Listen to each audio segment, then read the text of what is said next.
Chapter 64, A Miracle. Flora was on the side of the highway. There were, she had discovered, all kinds of ridiculous things strewn along the side of a road. Shoes, for one thing, and balled-up knee-high stockings, and polyester slacks, baby blue ones with a permanent crease.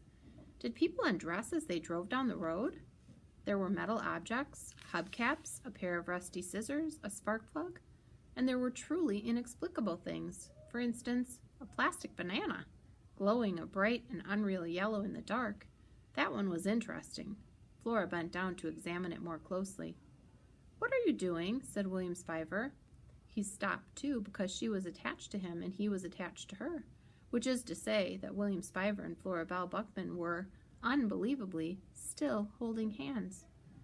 "I'm looking at a banana," said Flora.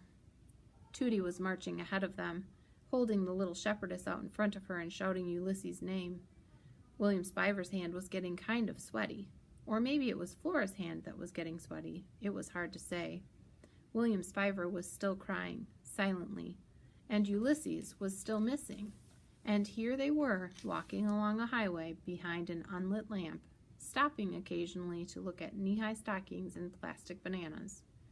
It all must mean something. But what? Flora mentally flipped through every issue of the illuminated adventures of the amazing Incandesto.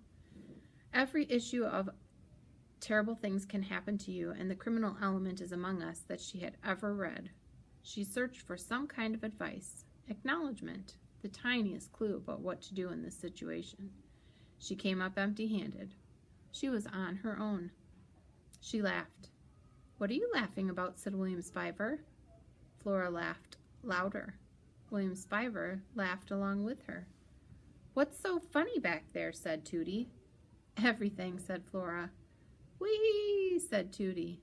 And then they were all laughing, except for Mary Ann, who couldn't laugh because she was inanimate. But even if she had been capable of laughing, she probably wouldn't have done it. She just wasn't that kind of lamp. They were all still laughing when the temporarily blind William Spiver stepped on the cord of the little shepherdess and tripped. And because he refused to let go of Flora's hand, or did she refuse to let go of his, Flora fell. She landed on top of William Spiver. There was a crunch, then a tinkle. "Oh no," said William Spiver. "My glasses, they're broken."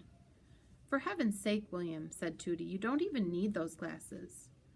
Flora was so close to William Spiver that she could feel his heart beating wildly, somewhere inside of him.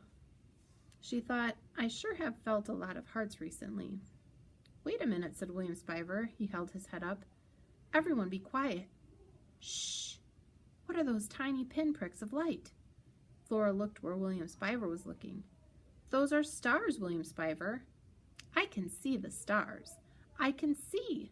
Great Aunt Tootie, Flora Belle, I can see." "It's a miracle," said Tootie. "Or something," said Flora.